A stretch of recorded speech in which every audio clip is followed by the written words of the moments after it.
ज्या महान मानवाने जो महान ग्रंथ लिहिला त्या महान ग्रंथांच्या कलमाद्वारे या ठिकाणी आम्हाला बसण्याचं स्वातंत्र्य मिळालं, बोलण्याचं स्वातंत्र्य मिळालं, मतदान करण्याचं स्वातंत्र्य मिळालं। आमच्या भरोशावरती म्हणजे मतदानाच्याच भरोशावरती सत्ता स्थापनेसाठी ज्यांनी विशेष तरतूद करून दिली, ज्यांनी मूलभूत अधिकार प्राप्त करून दिलं, ज्यांनी 2 वर्ष 11 महिने 18 दिवस मेहनत घेऊन अख्ख्या या भारताला चांगल्या पद्धतीची व्यवस्था निर्माण होईल अशा पद्धतीचे संविधान रचणारे परमपूज्य डॉक्टर बाबासाहेब आंबेडकर यांना विनम्र अभिवादन करतो आहे। ज्यांनी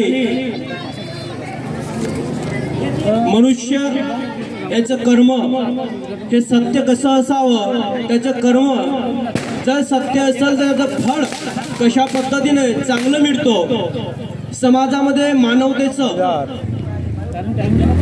अनुकरण सांगणारे, मानवता धर्म टिकवून नेणारे भगवान गौतम बुद्ध यांना सुद्धा विनम्र अभिवादन करतो आहे। आपल्या विदर्भातील ब्रिटिशांच्या काळात शहीद झालेले वीर बाबूरावजी शेणमाके, भगवान बिरसा मुंडा यांना सुद्धा विनम्र अभिवादन करतो आहे। आपले धर्मगुरू पहांदीपारी कुपार लिंगो आणि धर्ममाता माता रायताड जंगो यांना शतशः सेवा जोहर। आजच्या कार्यक्रमाप्रसंगी व्यासपीठावर या कार्यक्रमाला अध्यक्ष म्हणून लाभलेले आदरणीय भाग्यवानजी खोब्रागडे सर, शिक्षण महर्षी संस्थापक किसनराव खोब्रागडे शिक्षण संस्था आरमोरी, आमच्या कार्यक्रमाला उपस्थित गडचिरोली जिल्ह्याचे कार्याध्यक्ष MG राऊत सर, जिल्हा सचिव आदरणीय दुधकुवर सर, जिल्हा अध्यक्ष आदरणीय विनायकजी वाघाडे सर, आमचे मार्गदर्शक शामरावजी वाघाडे सर तथा व्यासपीठावर उपस्थित संपूर्ण ज्येष्ठ वर्ग तथा समोर माझी मातृशक्ती आणि पितृशक्ती,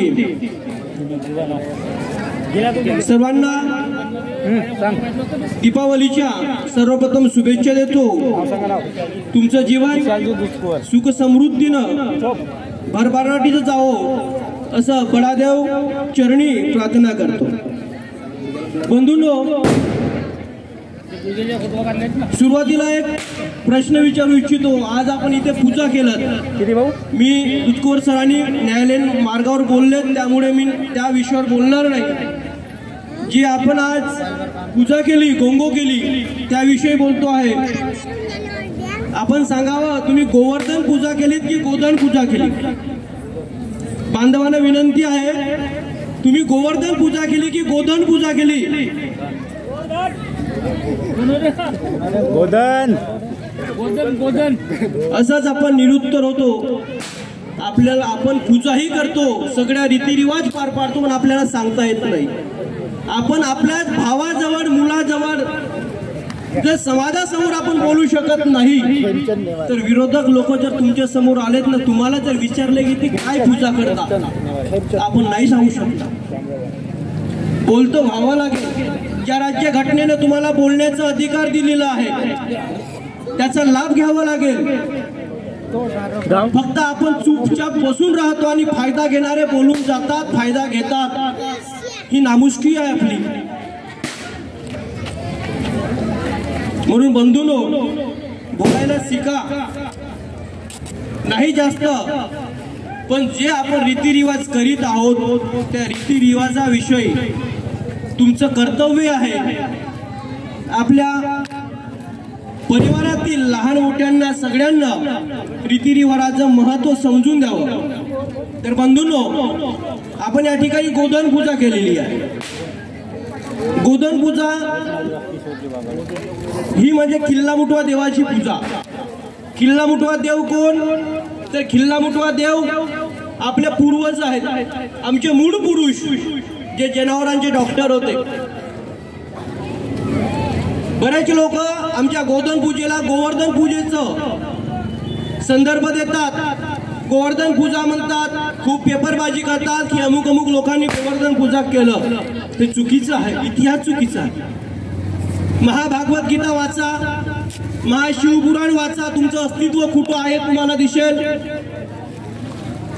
मानववंशशास्त्र वाचा, एग्नोग्राफिक नोट्स वाचा, ब्रिटिशकालीन पुरावे वाचा, हिस्ट्री ऑफ गोंडवाना वाचा, तुम्हाला तुमचं अस्तित्व दिसून येईल। ज्या भूमीमध्ये आज तुम्ही बसून आहात ही भूमी गोंडवानाची आहे। भारत देश व्हायच्या आधी ही गोंडवानाची भूमी होती, इतिहासात आजही गोंडवानाची भूमी आहे आणि या गोंडवानाच्या भूमीमध्ये आपण जन्म घेतलेले गोंड जमातीची उपजमात गोवारी, परंतु संविधानिक आपण गोंडगोवारी आहोत आणि ह्या गोंडगोवारीची संस्कृती माननीय सर्वोच्च न्यायालय दिल्ली यांनी 18/12/2020 रोजी दिलेल्या निर्णयातील पॅरा क्रमांक 83 मध्ये संस्कृतीचं वर्णन केलेलं आहे। ही गोंडगोवारी जमात ढाल पुसतो आहे, त्यांच्या जमातीमध्ये जात पंचायत आहे आणि ही जात पंचायतीच्या प्रमुखाला शेंडा किंवा महाजन म्हणतात। आमची जन्मविधी काय, विवाहविधी काय आणि मृत्यूविधी काय, पेन कारण काय, अशा विविध संस्कृतीचा उल्लेख पॅरा क्रमांक 83 मध्ये माननीय सर्वोच्च न्यायालयाने घेतलेला आहे। आणि ही जी माहिती माननीय सर्वोच्च न्यायालयाने आपल्या जजमेंटमध्ये घेतलेला आहे, त्या माहितीसाठी त्यांनी संदर्भ घेतला तो anthropologist survey of India, the schedule tribe, ही जी महान ग्रंथ आहे जो मानव वंश आपल्या केसांपासून नखांपर्यंत अख्ख्या शरीराचा अवयवांचा अभ्यास करणारा मानववंश शास्त्र, या शास्त्रामध्ये आपल्याविषयी खूप माहिती लिहिलेली आहे। आणि याच अँथ्रोपोलॉजिस्ट सर्वे ऑफ इंडिया जो गव्हर्नमेंटचा सर्वे आहे ते माननीय सर्वोच्च न्यायालयाने आपल्या जजमेंटमध्ये यांचा आधार घेऊन पॅरा क्रमांक 24, 25, 26, 27 याच्यामध्ये ज्या संविधानिक तरतुदी आहेत, भारतीय राज्यघटना कलम 342 काय, भारतीय राज्यघटना कलम 366 काय, याच्याविषयी सखोल विश्लेषण माननीय सर्वोच्च न्यायालयाने आपल्या जजमेंटमध्ये केलेलं आहे। जे संविधानिक तरतुदीच्या आधारे तो जजमेंट दिलेला आहे। आणि जो 24 एप्रिल 1985 ला जो काळा जी.आर. महाराष्ट्र सरकारने काढलेलं होतं तो असंविधानिकरित्या आहे आणि आपल्याला त्यांना खोडून काढायचं। बंधूंनो, ज्या अँथ्रोपोलॉजी सर्वे ऑफ इंडियानुसार माननीय सर्वोच्च न्यायालयाने आपल्या जजमेंटमध्ये ज्या काही सांस्कृतिक बाबी घेतलेल्या आहेत, आज आपण या ठिकाणी गोधन पूजा केली, तर ही गोधन पूजा किल्ला मुटवा देवाची पूजा, जे आपल्या जमातीचे पूर्वज आहेत, मूळ पुरुष आहेत। प्राचीन काळामध्ये जनावरांचे डॉक्टर होते, आपले लोक गायकी हे जंगला पहाडामध्ये जेव्हा जनावर चारायला न्यायचे, जे राजे होते राजांच्या गायी, गोंडवानातील राजे होते राजांच्या गायी सुद्धा चारायला जंगलामध्ये न्यायचे, पहाडीवर न्यायचे।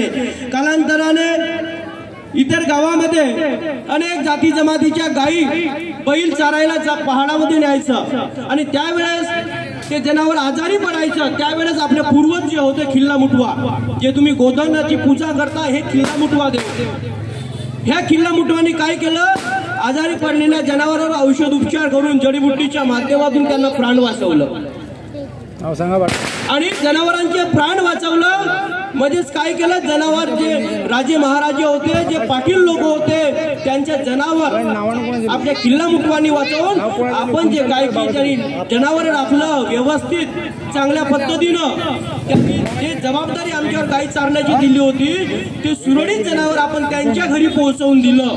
हे आमच्या किल्ला मुटवा देवाचे प्रताप। मग जनावरांचे संरक्षण करणारी देवता ही किल्ला मुटवा आहे, म्हणून आपण काय केलं, प्राचीन काळामध्ये या किल्ला मुटवा देवाला आखरावर नेऊन आपण स्थापन केलं आपल्या पूर्वजांनी, ज्याला काही ठिकाणी आखर देवही म्हणतात। जे गोवारी असते, गोवारीमध्ये सुद्धा स्थापन केलं मोहाच्या झाडाजवळ. आकरावर जिथे आकार असतो त्या ठिकाणी जनावरं असतात. संपूर्ण गावातील विश्रांती घेण्यासाठी आपण जो आखार तयार केलेला आहे त्या आखारावर सुद्धा खिल्ला मुठवा देवाची आपण स्थापना केली का, की लोक ज्या जबाबदारीनं ज्या विश्वासानं आम्हाला गाई चारायला देतात त्यांचं गाईचं संरक्षण करावं म्हणून त्या खिल्ला मुठवा देवाची स्थापना आपण आखारावर केली. वास्तविक आमच्या ह्या पूजेला काही लोकांनी गोवर्धन पूजा म्हणून नाव दिलं.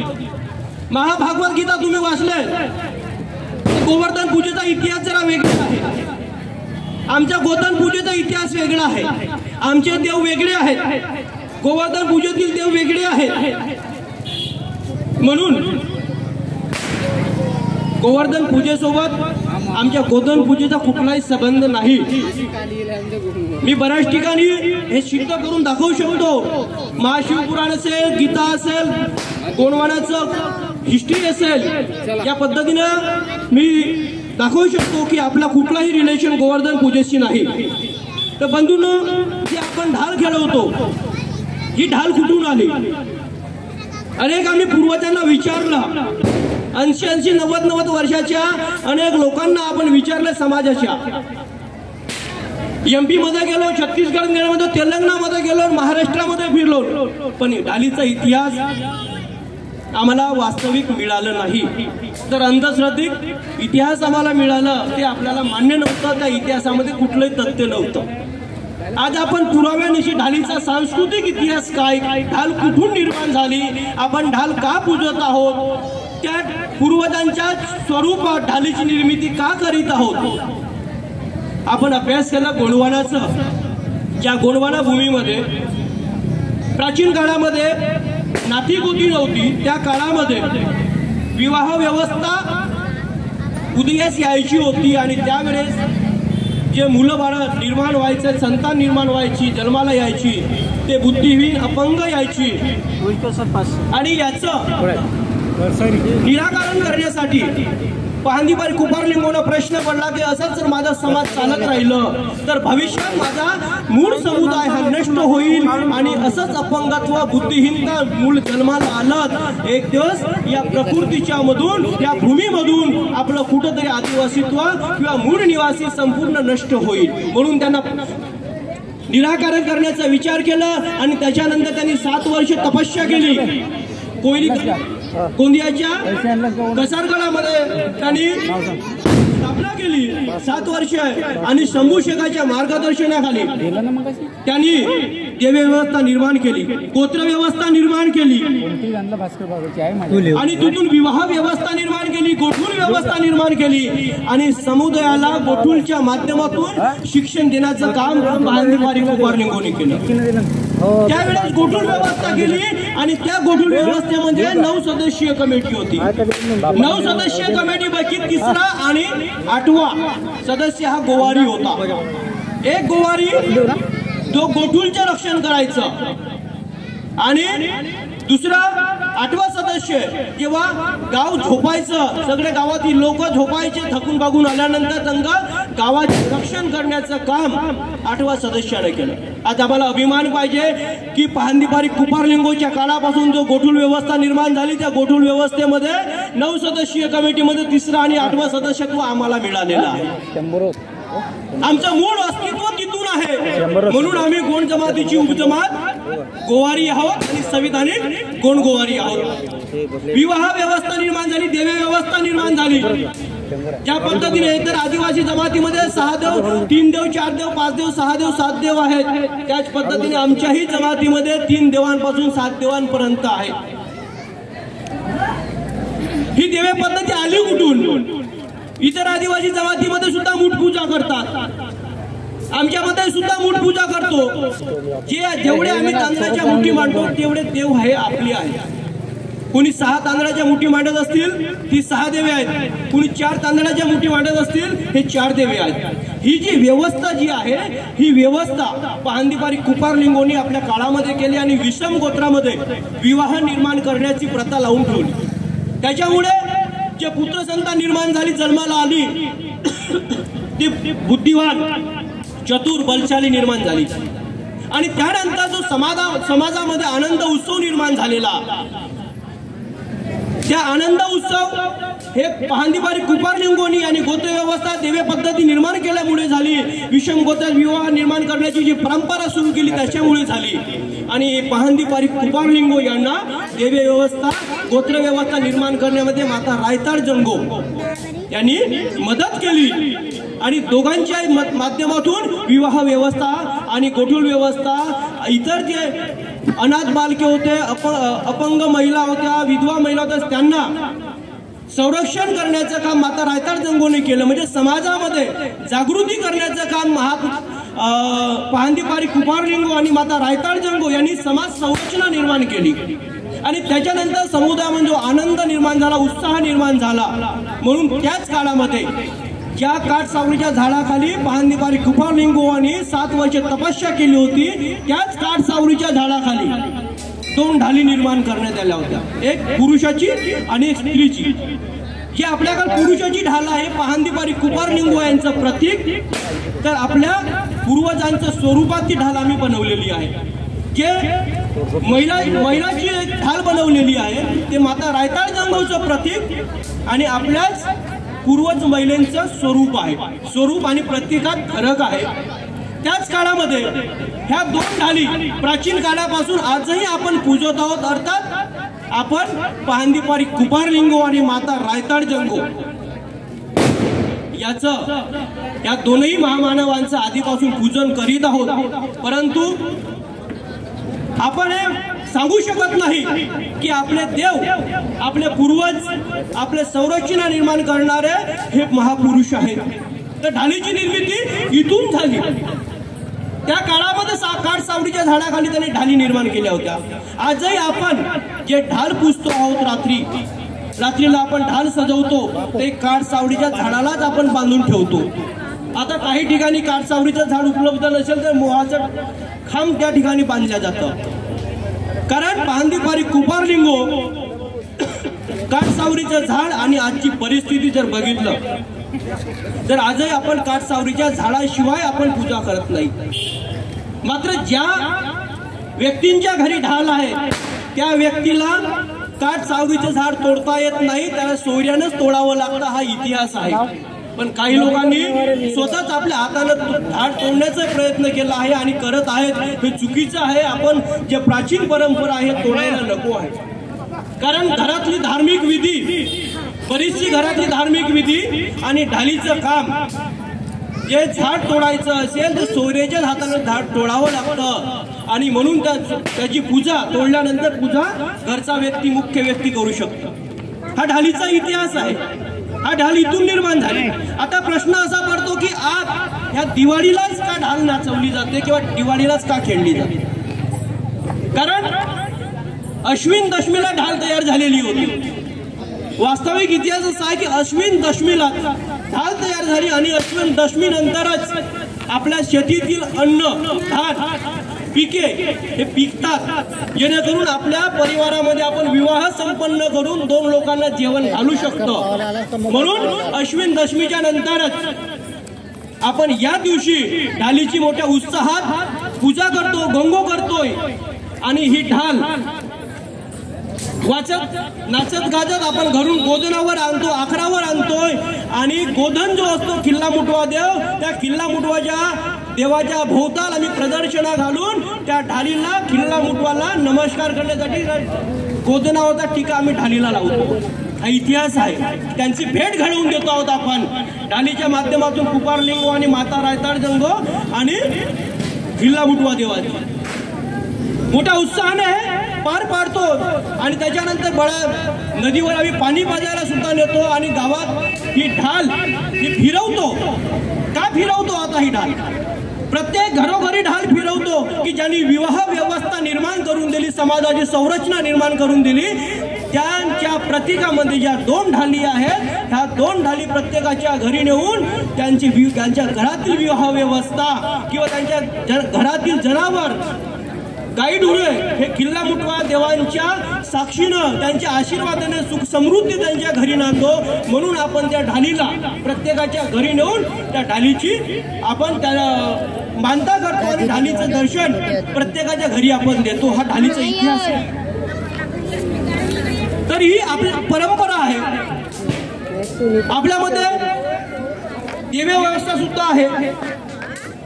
खोडवान, वाघदेव, नागदेव, दुल्लादेव, साखराबाई, सटवी माई, भीवशनदेव, बुढादेव. आता बुढादेव म्हणलं काही लोक हसतात. प्राचीन काळापासून आम्ही मोठ्या देवाला पूजत आहोत. मराठीमध्ये मोठा देव आणि मोठा देव आणि हिंदीमध्ये त्याला बुढादेव म्हटलं. त्याला बुडालपेन म्हणतात. मोठा देव हा प्राकृतिक शक्तीचा होत आहे आणि बुडादेव आपले पूर्वज. या पूर्वजांनी आपल्याला जन्माला घातलं, वंश टिकवून ठेवलं आणि त्यांच्यामुळे आज आपण या ठिकाणी बसून आहोत. ते बुडालपेन. तर असे आपले देव आहेत. बंधूंनो, सुप्रीम कोर्टामध्ये सुद्धा पॅरा नंबर 83 मध्ये मान्य सर्वोच्च न्यायालयाने म्हटलं आहे त्या जमातीमध्ये वाघदेव, नागदेवाची पूजा करतात. तर वास्तविक वाघदेवाची आपण पूजा का करतो? प्राचीन काळामध्ये आपण जे काही बहुत शेत पिकं घ्यायचे त्या काळामध्ये नागदेव आपल्या शेतामध्ये यायचं आणि किडे काळे खाऊन हे शेत पिकाला संरक्षण देण्याचं काम नागदेवाने केलं. म्हणून आपण प्राकृतिक शक्तीचा घोत म्हणून नागदेवाची पूजा करतो. जंगलामध्ये काहींना संरक्षण मिळावं, त्यांनी हानी होऊ नये म्हणून वाघदेवाची स्थापना आपण जंगलामध्ये केली. खोडवान, खोड म्हणजे मूळ आणि वाण म्हणजे पुरुष. जो मूळ पुरुष आहे, आमच्या जमातीचा जो मूळ पुरुष आहे त्यांना आपण खोडांचं स्वरूप मानतो. त्यांना जंगलामध्ये प्राचीन काळामध्ये त्यांची स्थापना केली होती आणि लाल दुपट्टा त्या खोडवान देवाच्या मागे गुंडाळून त्यांची विधिवत पूजा करत होते. आणि प्राचीन काळामध्ये खोडवान यांना घोड्याच्या प्रतीकात पूजण्याची जी परंपरा होती, हे घोड्यासारखी शक्ती, घोड्यासारखी ताकद आपल्या समुदायाला मिळावी म्हणून आपल्या प्राचीन काळामध्ये आपले पूर्वज आपल्या मांडींवरती की आपल्या भुजांवरती घोड्याचं चिन्ह, प्रतिकृती ही निर्माण करायची. तळोदी बालापूरला गेलात तर तुम्हाला आजही खोडवांचं त्या ठिकाणी पेंठाणा दिसेल. आजही तळोदीमध्ये सावरगाव याच्या जवळपास एक खोडवांचं पेंठाणा आहे. तिथे खोडवांची पूजा केली जाते. दुल्लादेवाची आपण पूजा करीत आहोत, मूठ पूजा करतोय. बऱ्याचशा लोकांना माहित नाही की दुल्लादेव कोण आहे. दुल्लादेव जेव्हा आपण विवाहविधी संपन्न करतो आणि नवडेरीच्या मंडपामध्ये ते मुख्य मधली डेर काढत आहोत, जो मुंडा काढतो, जी डेर काढतो, त्यांची विधिवत आपण जेव्हा पूजा करून त्या डेरीला काढतोय, तेच दुल्लादेवाची स्थापना होईल. आणि त्याच मधल्या डेअरीमध्ये आपण बोहला म्हणून त्याच ठिकाणी नवरदेव नवरीला ठेवतो. का मधल्या डेअरीमध्ये ठेवतो? तर ती दुल्ला देवाचा आशीर्वाद, दुल्ला आणि दुल्ली देवाचा आशीर्वाद नवरदेव नवरींना मिळावा म्हणून आपण नवडेरीच्या मंडपामध्ये मधल्या ठिकाणी आपण त्या ठिकाणी दुल्ला देवाची स्थापना करतो आणि त्याच दुल्ला देवाची आपण विधिवत पूजा करतो. दुसरा राहिलं साखरा देव, साखरा माई. आपल्याला सगळ्यांना माहित आहे की आम्ही साखरा देव, साखरा माईला पूजतो. पण साखरा देव हे कोणाचं नाव आहे? तुम्ही कुठल्याही आदिवासी भूमकाला विचारा की साखरा देव कुणाचं नाव आहे. ज्या साखरा देवाच्या नावानं आपण मूठ पूजा करीत आहोत ते साखरा देव दुसरे नसून पाहंदीपारी कुपार लिंगोचं नाव आहे साखरा देव आणि माता रायतार जंगोचं नाव आहे साखरा देवी. काही गोत्रधारक लोक, आपले लोक, काही गोत्रधारी परिवार हे साखरा देवाला पूजतात तर काही लोक साखरा देवीला पूजतात. अर्थात माता रायताळ जंगोलाही पूजतात आणि पहांदीपारी कुपार लिंगोलाही पूजत आहे. प्राचीन काळापासून या पद्धतीची आम्ही मानता करीत आहोत. परंतु आपण कुठेतरी कमी पडलो की आपल्या परिवारातील लहानापासून मोठ्यापर्यंत याचं महत्व आम्ही त्यांना पटवून दिलं नाही. म्हणून आजच्या परिस्थितीला आपले भाऊबंधांना हा इतिहास माहीत नाही. ठाकूर देवाची पूजा करतो आपण. जेव्हा परे भरायच्या आधी किंवा चूर्ण करायच्या आधी जे मोहाची डेर काढून जे मेडी बनवतो आपण, तेच म्हणजे ठाकूर देवाची पूजा. का ठाकूर देवाची पूजा करतो? ठाकूर देव हे किल्ला मुठवाचे भाऊ होते. प्राचीन काळामध्ये यांना कृषी विषयक ज्ञान होतं. शेती कशी पिकवायची, कुठला आजार झाल्यावर कशा पद्धतीने रोगराई नष्ट करायचं, अनेक असे कृषी विषयक ज्ञान त्या ठाकूर देवांना होतं. आणि म्हणून त्या ठाकूर देवाची मानता आपण गावामध्ये आणि शेतामध्ये सुद्धा याची स्थापना केली. आमच्या असे अनेक देव आहेत, त्या देवाची व्यवस्था, त्या देवाची मानता आधीपासून आपण करीत आहोत. परंतु पिढ्याने पिढ्या कुठंतरी आपण चुकलेलो आहोत. मूठ पूजेचं महत्व आपण पटवून दिलं नाही, देव पूजेचं महत्व पटवून दिलं नाही. असा इतिहास खूप मोठा आहे आणि वेळही खूप झालेली आहे. आयोजकांनी बोलण्याची संधी दिली, त्या आयोजकांचा मनपूर्वक आभार व्यक्त करतो. या ठिकाणी आपण ऐकून घेतलं, आपलं सुद्धा मनपूर्वक आभार व्यक्त करतोय. आणि या दिवाळी निमित्त आपण सर्वांना मनपूर्वक शुभेच्छा देतो की आपलं आयुष्य सुख समाधानाने, समृद्धीने आणि भरभराटीने जाओ. प्राकृतिक शक्ती आपले सगळे रोगराई दूर करो, येणारे संकट यांना हरून घेऊ अशी ईश्वराची प्रार्थना करतो. बुडादेव चरणी प्रार्थना करतो. इथेच थांबतो. जय सेवा, जय बुडादेव, जय संविधान. धन्यवाद सर. आदिवासी गोंडगोवारी समाजाचा इतिहास, गायगोदन तसेच ढालमाता यांचा इतिहास या ठिकाणी आपण यासंबंधी आपण मार्गदर्शन केलं. यानंतर आम्ही मुलामुलीच्या संचामध्ये आदिवासी नृत्य या ठिकाणी सादर करतो आणि त्यानंतर अध्यक्षीय भाषण. चला तयार. 4:15 वाजता या ठिकाणी गायगोदन फुटेल. तरी सर्व गाववासीय पाहुणे मंडळी यांची दक्षता घ्यावी. त्याचप्रमाणे वेळेवर का होईना या ठिकाणी